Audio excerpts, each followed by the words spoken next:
Hello ladies and gentlemen, this is Blue Maxima. Welcome back to Let's Play Gundam Breaker 3. Last time we went through Chapter 1 in one shot and we just bum rushed it. This time we're going to be going a little bit slower, but hopefully we'll be able to get through Chapter 2 because it's a little shorter than I remember. We're also going to try and take the opportunity to go through some of the mechanics that are going on in the Gundam Breaker 3 hangar, because we didn't take the opportunity to do that last time. We wanted to get through the first chapter of Gundam Breaker 3 first, because some of the mechanics go walkabout. We'll start with a quick look at the shop before we go anywhere else, because there's not really that much to talk about here. It's going to take a moment to try and connect to the PlayStation Store, but then fail, because this game actually has real-world microtransactions, would you believe? In the weirdest way, too. Yep, we know. I can talk about that. Hi, Misa. So, we've got a few things we can go by here. Notably, every Gundam that we've seen so far in the game is available to us, to a point, at the very least. It depends on how far you've progressed through the game. There are some that aren't available for purchase here, but they become available in later stages because their gunpla are just overpowered. And buying one of these will give you the full set of parts at, I believe, just regular rarity, so it's not really worth the effort to come and spend your money on this, especially since you'll be spending your money somewhere a lot more useful. We aren't on a high difficulty yet, so we can't actually get any MG Gunpla sets. Builder's parts are really important for a little bit of variety in your gameplay, and we'll explain why in a little bit, but the first thing we're going to do is we're going to buy a Sternforst, I don't know how to pronounce that, and we're going to buy a pilot figure. There's two different kinds of parts that you can get. Well, three different parts, technically. We'll call it 2.5. So, the first kinds of parts you got are ones that can be used as optional equipment. So, this Sternforce is actually a rocket launcher that we can equip to our Gunpla and use it in the middle of a match. We've also got decorative parts that do nothing except sit there and look pretty and increase your stats. And then the third type is internal parts. These are usually the ones that are marked with this helmet symbol, and these just increase your stats across the board. So if you don't feel like using any builder's parts, you should always come and buy at least the pilot figure and use that as a builder part across all your slots, because it'll actually help you out. We'll show off what I mean by that later in the episode. We've also got... Yes, thank you, Misa. We've also got costumes. These determine what you wear in the VR area, in the hangar. And they are both in man and woman, although there really isn't that much difference between them, except slightly different body shape, and of course, bazongas. I quite like the Titan's color scheme myself, so we're going to be going with the Titan's color scheme. So notably, there's no content because we're not playing this on the right region, but if we were playing this on a Singapore PlayStation Network account, we'd actually have the ability to buy DLC, quote unquote. Because we're playing on the Break Edition, we don't actually need to buy the proper downloadable content packs. Everything that is the build packs and the Break Diaz pack, I can't remember exactly what they call it, Rebreak. That is a free DLC. So the only thing that would be available to buy to us is, strangely enough, luck boosters. They sell luck boosters for this game, but the funny thing is, you don't need it. I'm getting really good parts. I'm actually playing a second game on a separate Vita, and I'm actually getting really good parts, just straight up. You don't need to worry about luck boosters in this game at all, as long as you're focusing on breaking parts and not just beating the absolute bejesus out of the enemy. You can also get gifts here, but I have no idea what these mean, mainly because, again, I'm probably on the wrong thing, but you can also come here and import your Gundam Breaker 2 save data if you have it. Of course, we don't. You can also press the start button to go and sell any parts that you've got and get money for them. And I would recommend doing this on the regular because while you do have a huge amount of storage for parts here, it will fill up quick. So if you've got a bunch of parts sitting around, just go and sell them. We'll go over how we do this later on. There is one more thing that we can talk about while we're here, and that is Misa over there. You have the ability to tell her to go away. Notably, she doesn't shut up even if she's gone. I don't know why they let you make her go away. If she still talks, even if she's like just off in another aisle or something, and she's spying on you. I'm just imagining this, her strolling around 2 aisles away with a camera locked onto you and yelling at you from 2 aisles away being like, "That's an MG Gunpla! Those are your builder parts!" But there is another thing that you can do. If you repeatedly call her back and forth, her voice lines change.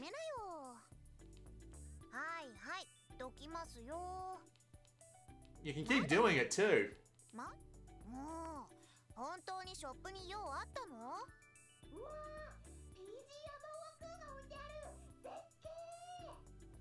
A perfect grade Boa cube would be absolutely fucking huge too. It would be massive. But you can keep doing it.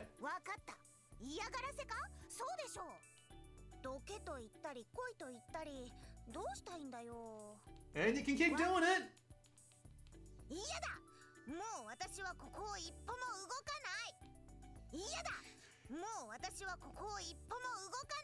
Frankly, that's a really cute detail. In Gundam Breaker 2, you were able to consistently send the girl in the store away and make her come back and she wouldn't do anything, so this is just kind of a nice touch.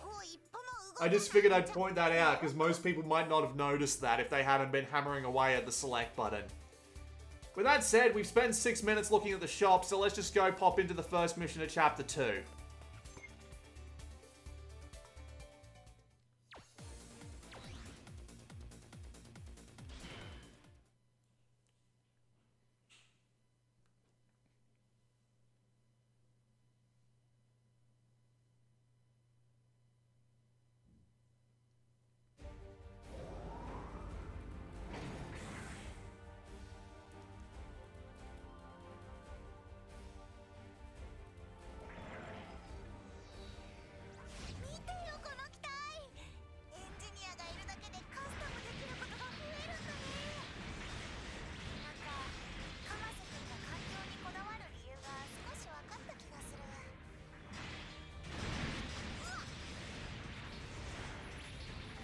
And we're back into the swing of things, more or less. At least for now, anyway. Notably, this is just a regular old mission for the most part. Nothing particularly out of the ordinary just yet. Although you might have noticed that I chose to pick the shop instead of, like, say, customizing the actual Gunpla. There's a reason for that. Because as it turns out, after this mission in particular, a new feature gets introduced. I will not spoil this new feature, but I just kind of left things as they are because there's no real point in going and really showing off how customization works in this game until we have successfully finished Chapter 2-1 and Chapter 2-2. Shining Finger. I love the Shining Finger. It's great. And generally, you tend to get the Shining Gundam arm no matter what you bloody do. I got so many of them, both in my first game of Gundam Breaker 3 and in, like, my separate game that I'm playing in an alternate universe. We'll be showing off that game at some point because I'm using it to unlock things I wouldn't unlock in this playthrough. Right now, we're just going to go and beat the crap out of some more dudes. Because why not, right?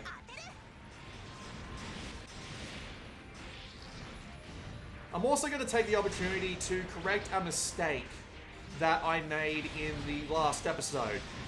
I did say that the Mega Rider's cannon was not very useful if you charged it up. We're just going to completely ignore the new vehicle type going on here for a moment. I did say it was completely useless if you charge it up, and I was technically wrong about that. If you charge up the Mega Rider's cannon to its full charge, it does actually fire for longer. However, I wasn't completely incorrect in saying it was useless because the amount of damage it does is actually quite minimal. So unless it's like a really small dude, unless it's like just a regular mook with no shields, it's not going to completely destroy it, but it's still going to break all its parts off anyway. So technically you're still better off just shooting them once.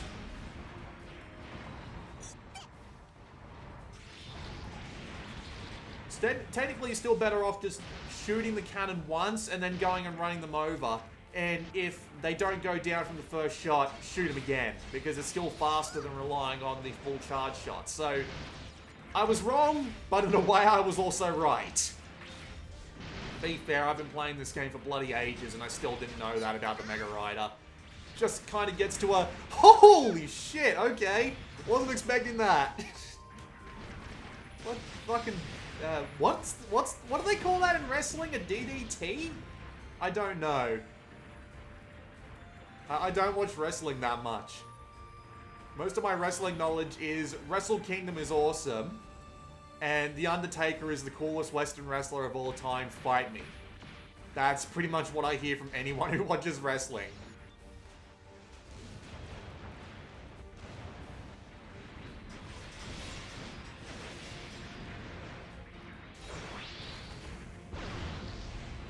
Fucking splash damage on the Shining Finger, that's the best.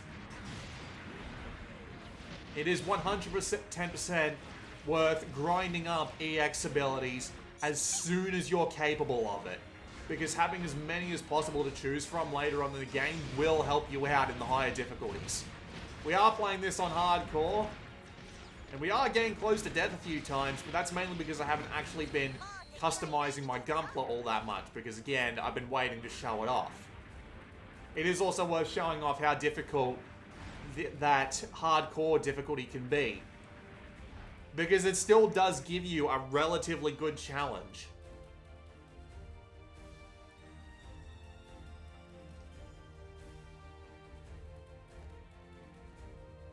It is also worth noting those loading tips. I might as well bring this up while we're on the topic. Those loading tips show up there, but they also show up in the pause screen, and you can keep pausing to cycle through them.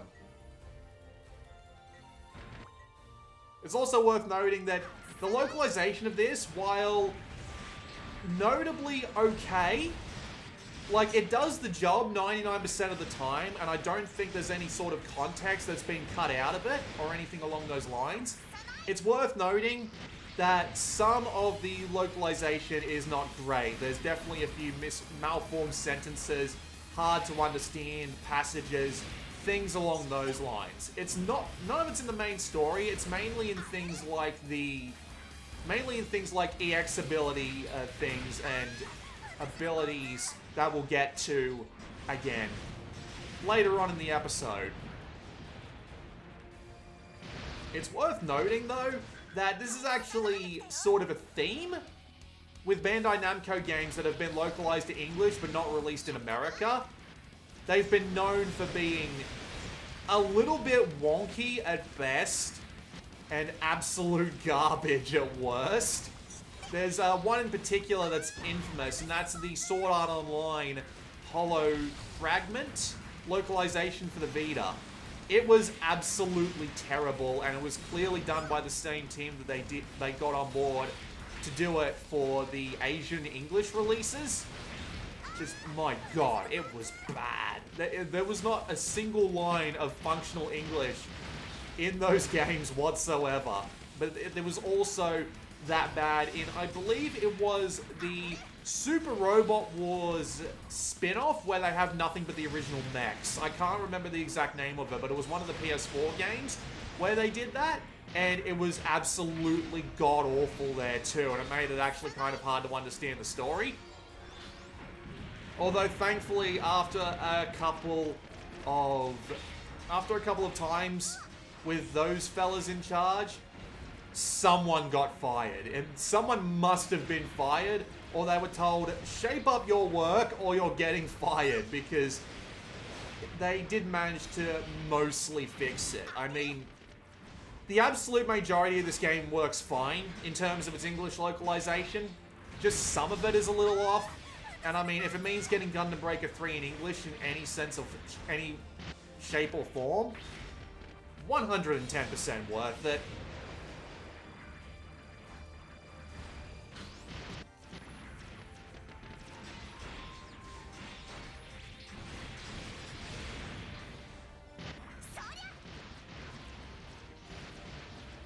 down. Thank you.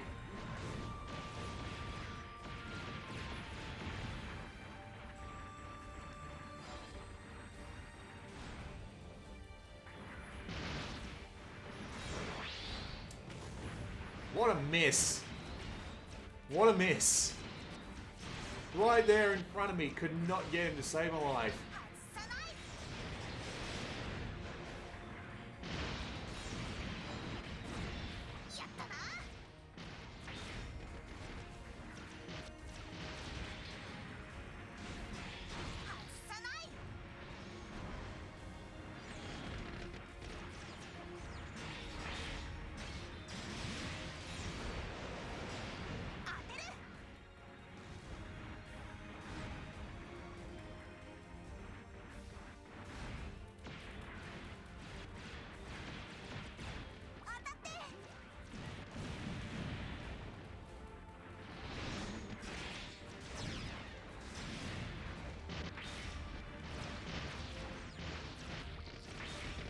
Oh, I just got a Rick Diaz part from Quattro Vagina's Rick Diaz. There's a funny story about this, and I might as well tell it now while we're... Holy hell, what is this guy? He's got the gun cannon tank treads. Awesome. It's worth noting that enemy players can actually turn up at random. And by turn up at random, I mean... They do turn up at predetermined points in each level, but the ones that are selected can be random. So you might end up in a position where you play through a stage 3 times and get 3 completely different sets of players. And again, the parts that they drop are determined by the parts that they're wearing. So you can get 3 completely different sets of parts from it. It's great. Don't you dare try and run away. Only cowards run away. But anyway, as I was saying, Quattro Vagina. Translating Japanese can be a little bit difficult to a non-native English speaker because there are so many different ways that you can Romanize Japanese characters. And Quattro Vagina is the one that they have generally settled on. However, when they were releasing model kits for the series that Quattro Vagina is in, Mobile Suit Zeta Gundam, I believe it was, they released his Rick Diaz. And on some of the stickers that they had available to him, they had his name that you could stick on somewhere, like his arms or his legs or what have you. However, the translation was not particularly great, and it clearly got through a few layers of quality control. Because instead of saying Quattro Vagina, they had Romanized his name for some reason as Quattro Vagina. I'm not even kidding, that's the spelling. So that went out and it kind of became a meme among the Gunpla community. I do not believe they produce that anymore. It's entirely possible that they do with like a fixed sticker set, but there are images on the internet out there of this sticker set. I believe it might be what they call a water slide. But this does exist, and it's bloody hilarious. I swear this is true. It's great.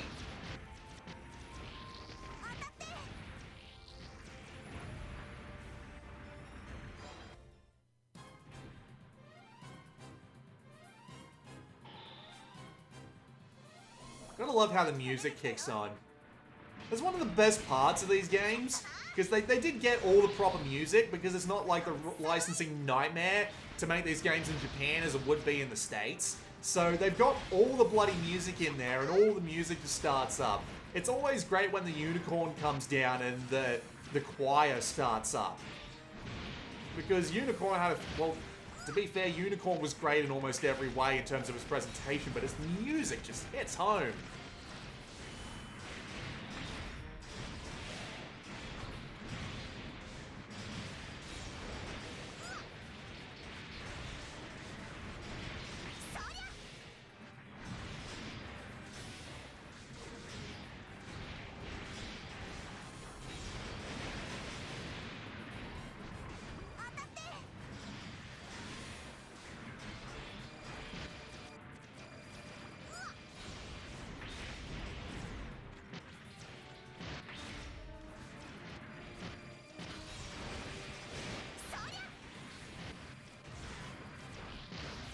Job done. I believe, yep, that's the end of the mission. Just a simple one to get back into the swing of things. And now we can go do something a little different. But first off, let's just get through the results screen. Such a boring pose. We need to fix that at some point in the episode. Yay! We have more EX actions to use to make things a little bit more interesting. Didn't get much in the way of loot though, although there's probably a reason why my dude in my alternate universe game is so much better. 今日は報酬を支払ってもらうぞ。今日までありがとう。私門松さんのこと忘れない。別に金払えってわけじゃない。この間も言ったろ。仕事を手伝ってもらうって。でもさ、ハイムロボティクスのお手伝いなんて理工学系の知識がなきゃ無理でしょ。まずはこいつを見てくれ。話はそれからだ。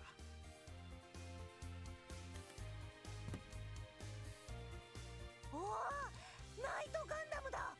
これロボット？うちで開発中のトイボットだ。こいつの運用テストに協力してほしいんだ。玩具用ロボットか。こんなのが買える時代になったんだね。実際に売り出すのはもう少し先だがな。テストで合格できなきゃ商品化は無理だ。テストって私たちは何をすればいいの？こいつの売りは子供と一緒に遊んでくれることなんだ。 There are a lot of sharp edges on this robot. Like those things on his shoulders that are pointing straight forward. Some kid will poke his eye out with that. Not to mention the V-fins. 次からシミュレーターに入るときはこいつも連れて行け。 Well, we appear to have lost subtitles. There we go. おお、立ち上がった。はじめましてロボタ。勝手に変な名前をつけるな。いいじゃんロボタ。かわいいじゃん。ねえロボタ。ああ、こいつ言葉は理解できるけど発声機能はついてないんだ。なんで？あくまでおもちゃであるためだ。人の近くにいるロボットの開発ってデリケートなんだよ。特にトイボットは子供の成長にどんな影響が出るかまだわからないからな。なんか大人っぽいこと言ってる。大人だからな。Yes, thank you for pointing out the テ obvious. ストしてこい。うまくいけば次のリージョンカップは3人で戦える。ミサさん、ご来店ありがとうございます。はじめまして、ロボタさんですね。記憶します。なんで名前知ってるの？今聞きました。光デジタル信号でですが、なんかロボットっぽいこと言ってる。ロボットですが。 Jeez, Misa, you don't know anything when you look at it, do ya? I have been resisting so hard in making Misa jokes throughout this LP. I will not be able to resist forever, I'm sorry. So we're back here now, and notably that actually introduces a new mechanic, but we actually have to beat the next mission to get it, which is kind of annoying, so we're just gonna take care of that right away. But we have also introduced a new mechanic called hotspots. Hotspots change every single time you play a mission, and it can be any mission that you've completed previously, and it makes them harder, but it also introduces new Gundams for you to go fight. You can see in the bottom right, if we ever come back here, that it's actually updated the enemy roster, so you can go and beat up new Gundams and get new parts. Pretty cool feature, but this isn't going to be a thoroughly comprehensive LP like that. We're not going to be going through all the hotspots or what have you, so just figure I would make note of it. With that said, we're going to go play Mission 202, Night Gundam Story. These mission names are weird.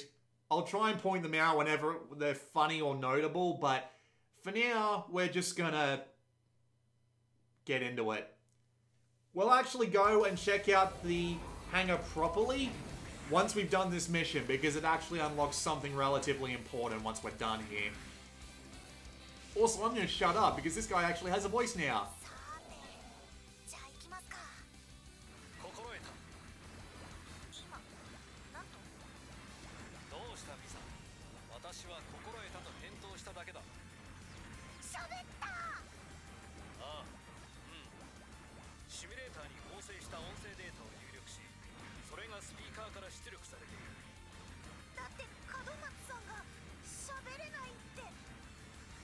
スは発声機能がついていないと言っただけだ。私のボディにはスピーカーがない。ガンプラバトルシミュレーターにはスピーカーがあるのだから当然喋ることも可能だ。ガンプラバトルというものはチームで行動するものだ。コミュニケーション手段がなければ不都合だろう。そうですね。さあミサ、そして主殿、油断せず進もう。ちょっと、なんで私は呼び捨てでそっちは主殿なの？私は門松のインプットしたデータに従っているだけだ。門松。 There's a lot to unpack. Why on earth would Katamatsu address the player as my lord? What's the point of that? Why would he do that? And also, this robot is really smart. Like, it thought to itself, oh, let's make it so that I can talk to them through this Gunpla battle simulator. Is this like full-on artificial intelligence we got going on that hasn't taken over and killed us all? At least in the game's universe. What the hell is going on is basically the question I feel the need to ask.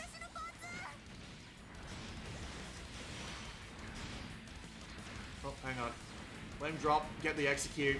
You want to execute when they've got their legs out, because unlike in both of the other games, executing in this game is actually an instant kill now, which is really good, because it means that you can get rid of certain problematic elements really fast if you're good at breaking parts off. It's great.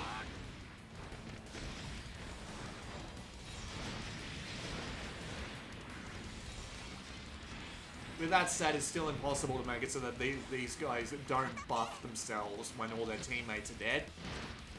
But oh well, right?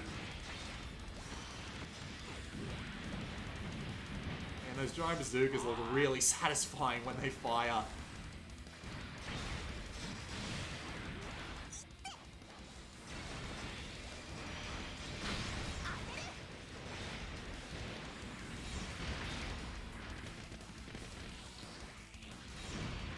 Got him in midair. Ah, yes. Here comes some Astrays. Astrays were always one of my favorite designs. I remember the first thing I ever did in Gundam Breaker 1 was to try and build an Astray. This is before I even knew what Gundams really were. Which is why I feel like I should do a side episode saying what the fuck is Gundam and why is this game so important and why I like Gundam so much. But then again, we are about to go through that at the end of this episode. Not even the end of this episode, hopefully, but wow, we're already 30 minutes in. Shit! Man, time just flies when you're playing this game. And you know what the funny thing is?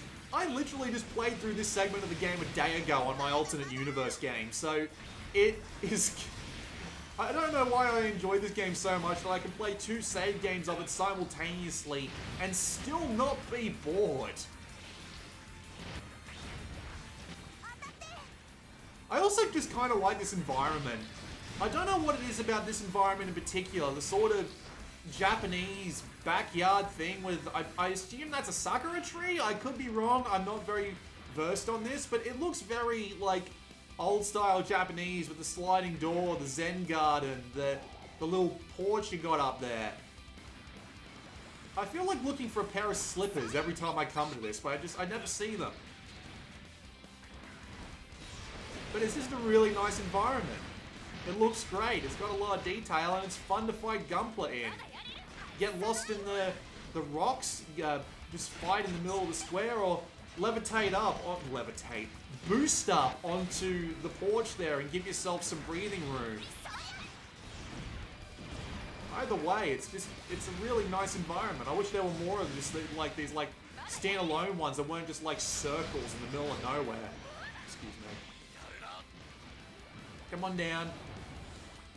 Gotcha.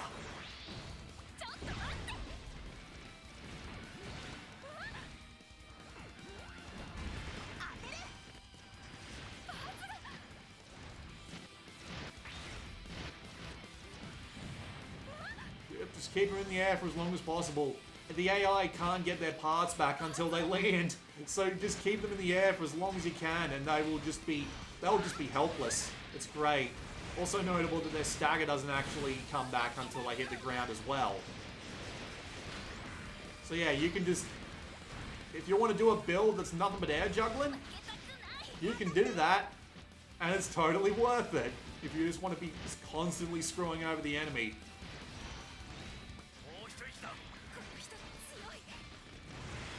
Sorry, not letting you go. Shining shots. There we go. If I remember correctly, that's the end of the... Nope, never mind. Yep, there he is. That's what I remember. Look at this bastard. The Shin Musha Gundam. 2 swords, hits like a truck. Probably the first real trouble you're gonna have in this game if you can't just endlessly combo him to death. And considering that I haven't really gone to the effort of actually tricking out my Gundam with some better abilities and such yet, this could potentially be a problem, but it looks like I can handle him just fine. And hit the ground. What is he doing? Oh, he set off an EX action halfway in the air and it did bloody nothing. How unfortunate for him. Just keep him up in the air while my shotgun blast lasts. There's a part. The Shin Musha Gundam backpack, if I remember correctly, there's actually a cool option part you can get from that.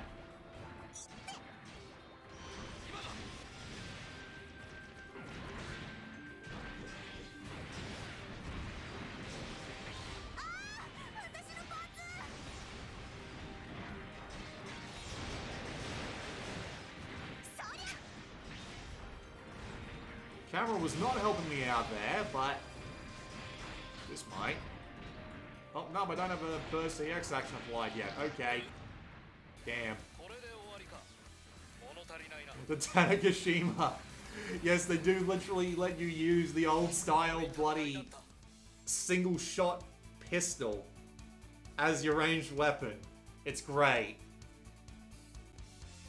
But anyway, now that we've finished Mission 2-2, we get Robota along with us.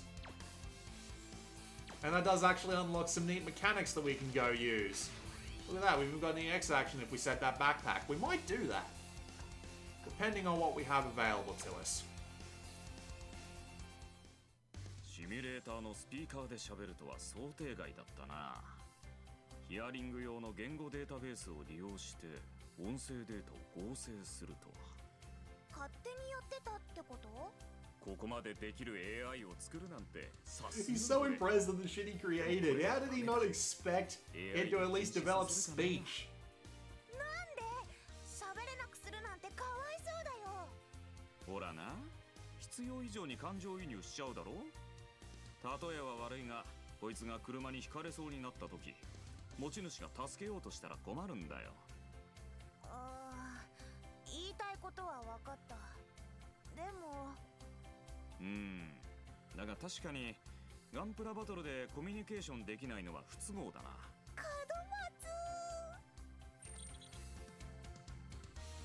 なんだロボタ。お前ってやつは。どうしたの？このモニターを見ろ。今こいつの出力したテキストだ。私は私の主やその仲間に危険が及ぶことは望まない。 その可能性を生む要素は排すべき。バッキャロお前。 He's just continually impressed that he managed to code this thing. 感情移入しすぎ。 What a dunce! How are you so smart and so dumb at the same time? Wow, that looks blocky on the Vita screen. Holy shit! I was not expecting it to be that bad. Not on the Vita screen, on the actual recording. I mean, we are only recording in 960 by 540, but Lord Almighty.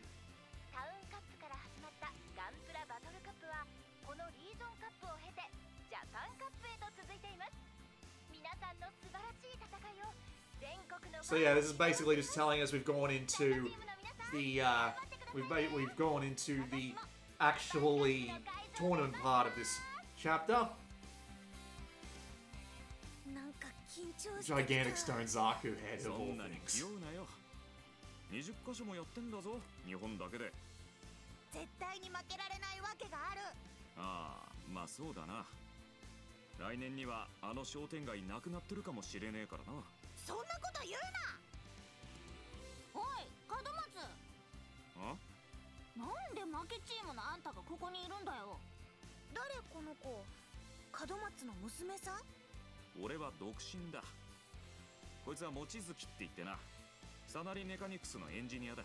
サナリメカニクスってハイムロボティクスのライバル会社だよね。こんな小さい子が？俺とためだけどな。みそじすぎ？嘘でしょ？年のことは言うな。ところで門松、このロボットはひょっとして？我が社の来期主力商品になるかもしれないあれだ。 Probably not a good idea to give a competitor such a close look at your... Yep, there we go. こいつは俺たち綾戸商店街ガンプラチームの第3ファイターだ。ガンプラバトルもできるのか。なんてもの使 Why う is there a TV in the floor? お前 I just realized this. Why would they have a TV there? You'd be walking over it. Who's gonna stop and look straight down to watch the television that way? That'd hurt your fucking neck. 門松以外には悪いけど、そういうことなら容赦しないぞ。予選でこけるなよ。お前もそこらうろちょろしてこけるなよ。子供か。ただいまから予選を開始します。準備できたチーム Start deploying with a capital D. Odd. よーし。まずは予選突破目指して。 Is it just me or does Misa have really small ears? There exists a difficulty level that will test the mettle of a true ace. We'll get to that. We'll get to that. Alright, so we finally have the SD escorts. So we can actually go and have a look at the big counter dead in the middle of the VR hangar. This is the setup counter and it's got so much to it.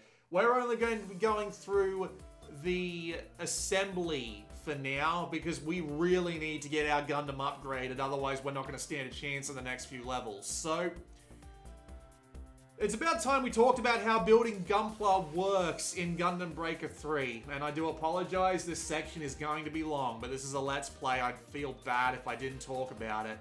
So here is where all your parts that you've managed to break off an enemy are listed, and we can also filter and sort them as we so desire, but we're just going to do this and leave the rest of it alone for the time being. And we are actually going to swap the weapons. So we can pick out our weapons here,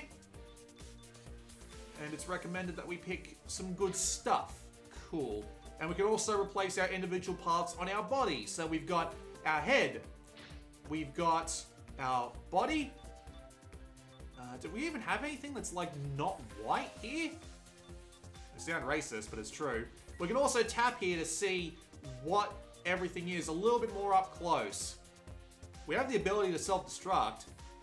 Why the fuck would we want to do that? Oh, Nobel Gundam. Yeah, we're gonna want that body. Arms. Yeah, let's do the sumo. Look at those arms. Look at them. They're huge. What do we got here? We've got a ton of options here. Do you want a bonus beam saber? Chobam armor. Yeah, we've got that already. We get bonus stern force if we use the Kampfer legs, which would be interesting. We'll just go for the ones that'll give us the most in just general stuff. We've also got the backpack, which determines how we boost. It's also got its own... Everything's got its own option equipment, EX actions, and burst actions. Oh, there it was. We want the Shinmusha Gundam backpack because look at that. Look at that. That's great. We've also got shields. Notably, we weren't using the shield before because we had some arms that allowed us to use a special shield exclusive to those arms. But now we just have to pick one. So we might as well pick the one that's blue. And here's the builder's parts. The builder's parts are, as we talked about before, things that we can equip on different parts of the Gundam that will give us special EX actions if we feel like it. So we're going to equip some beam cannons to our arms just to show off how this works. But then you've also got the internal parts up the top here. And as you can see, the more of them we apply, the more our general stats go up. But we have a limit. We can only use 7, and ones that are equipped to both arms, like these beam cannons here, cost 2 slots, which makes perfect sense, really. You can also apply these parts individually. Like, you can got them on both arms here, but you can also put a missile pod on just the left arm or just the right arm. And it's also worth noting that you can actually adjust the position of these. So if you want them to be like a little bit more into the arms like this, or if you want them to be like really small, you can do that.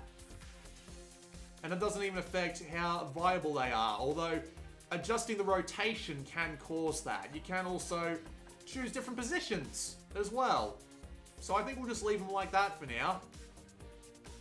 And then we come to our EX actions. You've seen me using these all throughout, but it's about time that we get a bunch of these in here.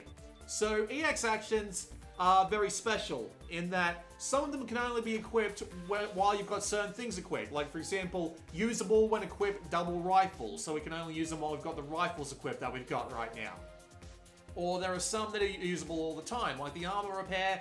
Or there are some that are only usable when you've got certain things equipped. Like, so the Shin Samurai Nichirin Slash is only usable when we've got the backpack on of the Shin Musha Gundam.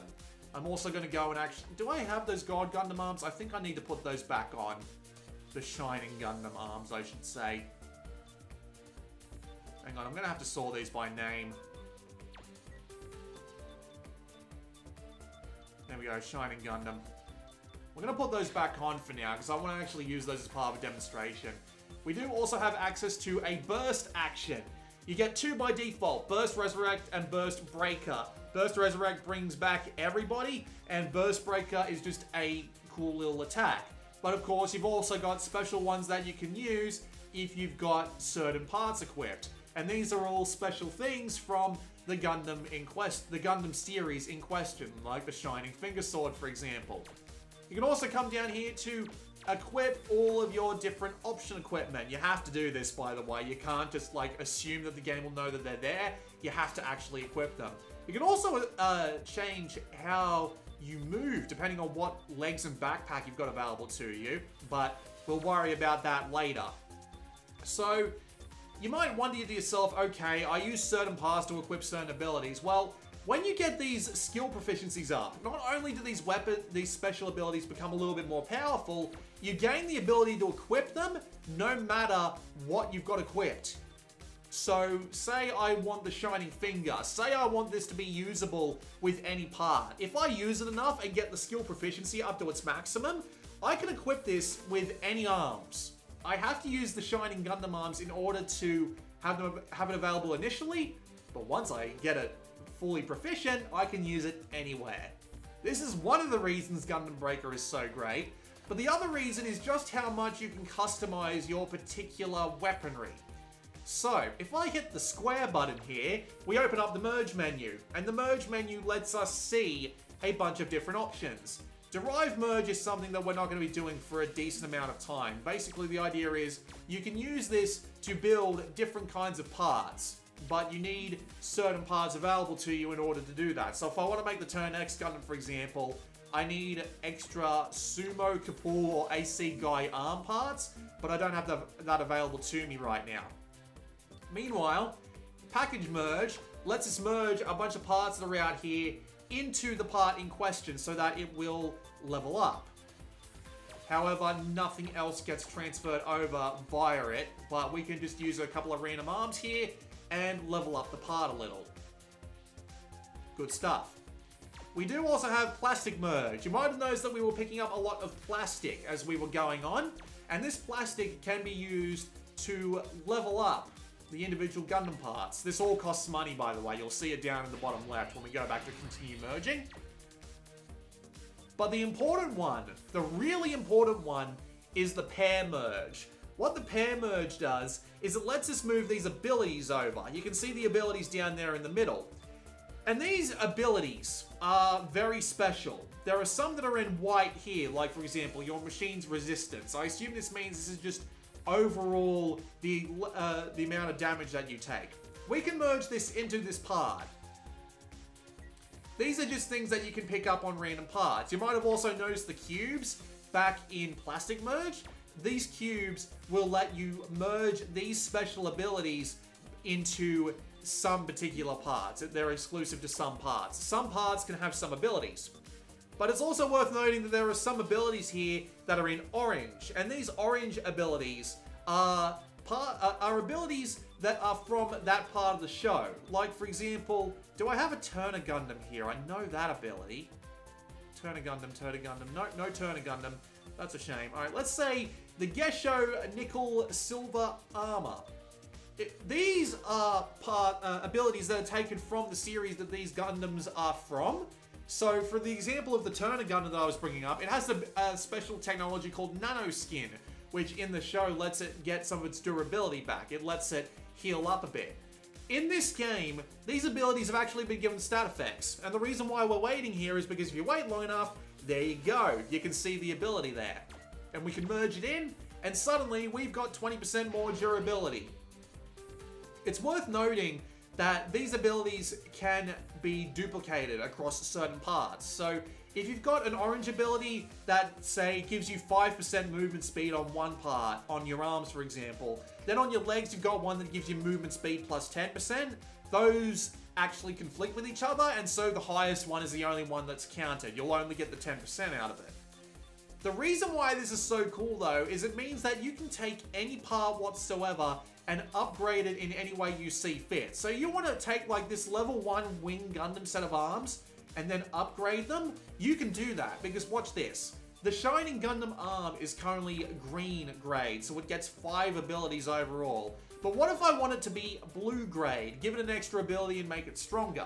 If I merge this part in right here, including all of its abilities, but I don't have to include all of its abilities, these arms are now rare.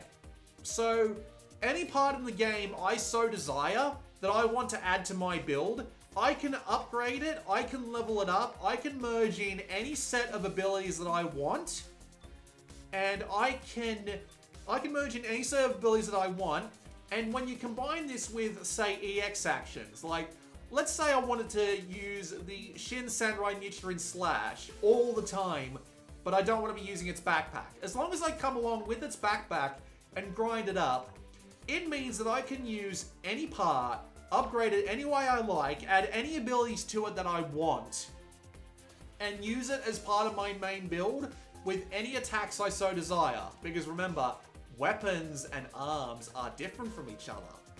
So, I can build any Gundam that I want, with any attacks that I want, with any customization that I want.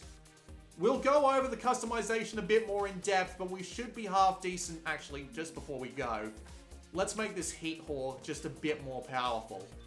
Let's level it up a bit. There we go. We'll work with that for now.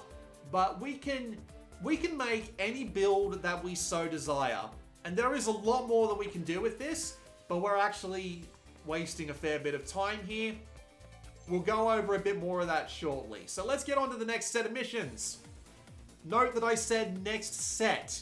So here's the thing about these kinds of setups. Once you get into the tournaments of that particular chapter, they'll start giving you multiple sets of missions that you can do at once with an advanced to main battle quota that you need in terms of ace points. You need to beat these missions with as many points as possible in order to give you the path forward into the next mission. Instead of showing all 3 of these individually, because you don't have to do all 3 of these, you can pass the score requirement on one mission and continue and never have to play the other 2. But for the purpose of keeping these Let's Plays, these episodes, at least relatively short, we're going to be showing all of them in a split screen format. So you're going to be seeing 3 missions going on at the same time right here. Top left, top right, and bottom left. And we're going to be playing all 3 of them on screen at once, with just one of them using the audio, because these will take forever if we don't. I do apologize for this, but we do want to keep this Let's Play as succinct as possible. Because trust me, we're going to be here a while. And these missions usually aren't anything special. They don't usually have any story events tied to them. They don't usually have anything in the way of just general, what's the word I'm looking for? Of story events. Nothing really important happens until you get past these missions. So we'll just be showing off these missions in just separate things. I will, however, point out that they have introduced a new mission type here, although it's not really so much a new mission type as much as it is just an introduction to a new mechanic. And this new mechanic is the Monolith. The Monolith is basically...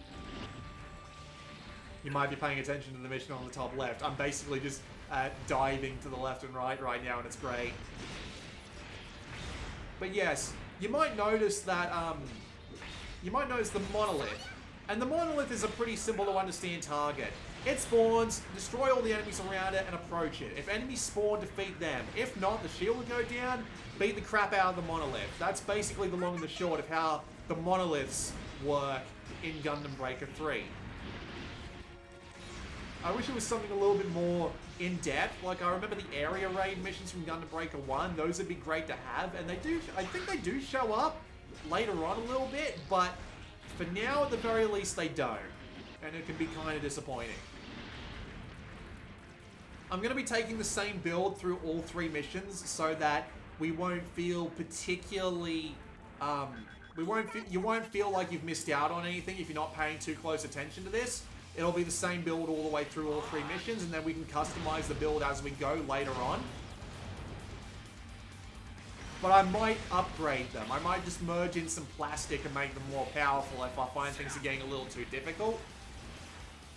And I will be doing this multiple times, because there are multiple times you get these split missions, and you need to go to the effort of beating them in order to get through to the next major mission in the storyline.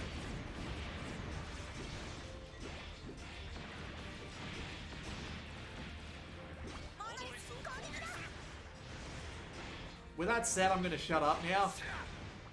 The audio being played will depend. I don't know how I'm going to edit the audio in this in particular, but I'll figure it out.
still going, but I'm sure what's up.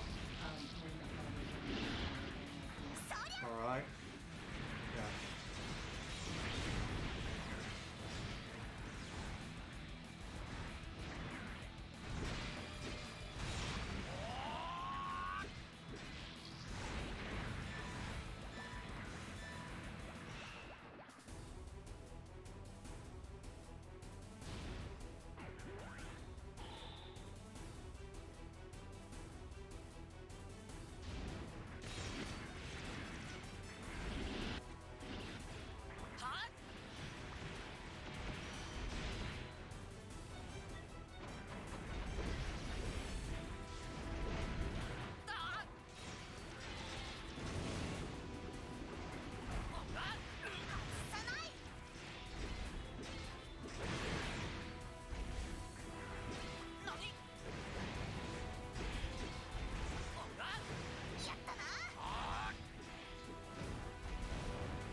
疲れさん。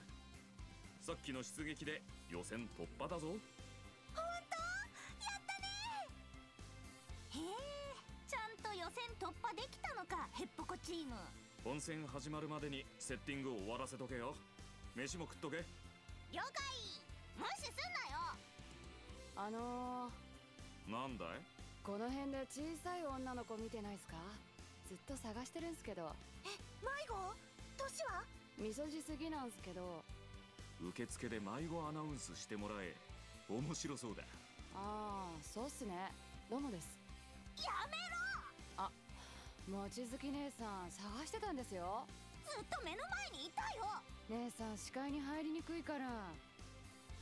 ウルチ、決勝で戦うことになるかもしれんから、一応こいつらに挨拶しとけ。ああ、シャース。お前それでも社会人か。お前もな。いつもバカにして。今日こそお前を倒して土下座させてやる。姉さん外から見てるだけじゃないっすか。面白い。じゃあ俺が勝ったら？門松も外から見てるだけでしょ。